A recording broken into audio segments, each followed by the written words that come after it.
নমস্কার বন্ধুরা, কেমন আছেন? আশা করি খুব ভালো আছেন। আমিও খুব ভালো আছি।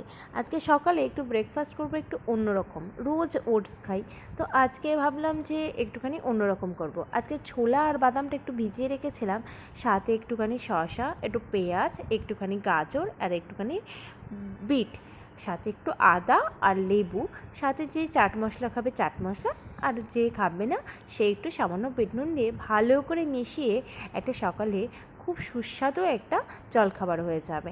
যারা এটা ডায়েটে খেতে চাইছেন তারা কিন্তু অনেক উপকার পাবেন। সাথে একটু দই খেতে পারেন আর একটা হাফ বয়েল ডিম যারা খেতে চান।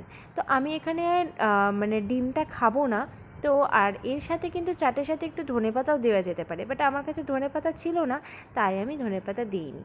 তো এটা কিন্তু খুব খেতেও ভালো লাগে, পেটটাও প্রচণ্ড ভার রাখে, অনেকক্ষণ পর্যন্ত কিন্তু খিদে পায় না। যারা এটা ডায়েটে অ্যাড করতে চাও তারা কিন্তু অ্যাড করতে পারো।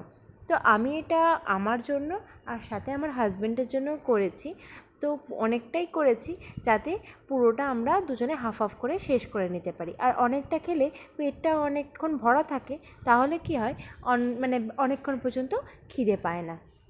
চলুন এটা আস্তে আস্তে ভালো করে সমস্ত কিছু দিয়ে মেখে নিই। আর এটা মাখবো মনে হয় না এটা ছোটোটায় ধরবে, তো আর একটা জায়গা মানে বড় জায়গার মধ্যে এটা ট্রান্সফার করে পুরোটা মেখে নিই। চলুন আস্তে আস্তে এটা মাখি। ওই জায়গাটায় ধরছিল না তাই আমি এই জায়গাটা ট্রান্সফার করে নিয়েছি। যারা টমেটো খেতে চাও তারাও কিন্তু এর মধ্যে টমেটো একটু দিতে পারো, আরও যারা যারা এমনি কাঁচা সবজি এগুলোর মধ্যে দিতে চাও তারা দিতে পারো। একটুখানি মটরও দেওয়া যেতে পারে। তো আমি শুধুমাত্র ছোলা আর বাদাম দিয়ে করছি। এবার যাদের যা ইচ্ছা তারা এর মধ্যে অ্যাড করতে পারো, একটু ধনেপাতাও অ্যাড করতে পারো এর সাথে। তো আমার কাছে এখন ধনেপাতা নেই তাই আমি এটা অ্যাড করলাম না। চলুন এটা রেডি হয়ে গেছে, পুচকুর বাবাকে দিয়ে দিই এটা।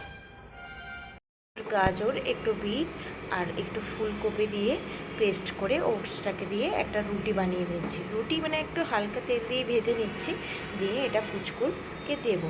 যারা সবজি খেতে চায় না বাচ্চারা, তারা এরকমভাবে খেলে খুব ভালো হবে, মানে সবজিটাও যাবে আর উপকারও পাবে। এই যে পুচকুর খাবারটা ওকে দিয়ে দিই, আর সাথে 4টে আমন্ড দিয়েছি। ভালো খেতে, ভালো লেগেছে?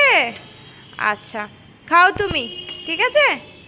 জানলায় বসেছে, ওইখান দিয়ে চারিদিকটা দেখতে পায়, তাই ও এইখানটায় উপরে উঠেই ও খেতে বেশি পছন্দ করে। চলুন ও ততক্ষণ খেতে থাকুক, বাকি আমি রান্নার কাজগুলো এগিয়ে রাখি। পুরোটা খাইনি, এইটুখানি বাকি রয়েছে। আর খেয়ে উঠে ওনার সাইকেল চালানো শুরু। তুমি সাইকেল চালাচ্ছ? খাওয়া হয়েছে? ভালো লেগেছে? আচ্ছা চলুন আমি এবার রান্নাটা শুরু করি। আজকে বানাচ্ছি ভেজ ডাল। ভেজ ডালের ডালটা সিদ্ধ করা হয়ে গেছে, আর এখানে ওর ফোড়নটার জন্য এই মশলাটা কষাচ্ছি। আর করবো একটু মেথি শাক আর ভাত, আর কিছু করবো না আজকে, অনেকটাই দেরি হয়ে গেছে। চলুন যতটা তাড়াতাড়ি পারি রান্নাটা শেষ করি।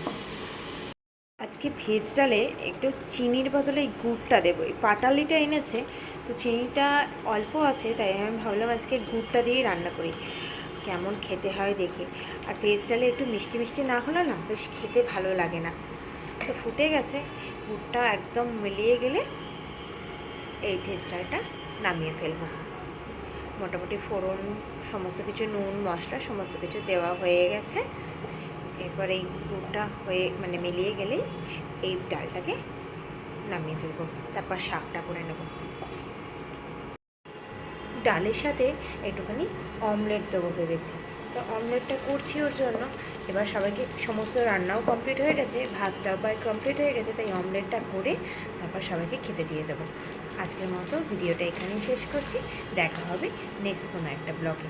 যদি ভালো লেগে থাকে তাহলে অবশ্যই কিন্তু একটা লাইক করে যাবেন, আর কমেন্ট করতে কিন্তু একদম ভুলবেন না। চলুন আজকের মতো টাটা।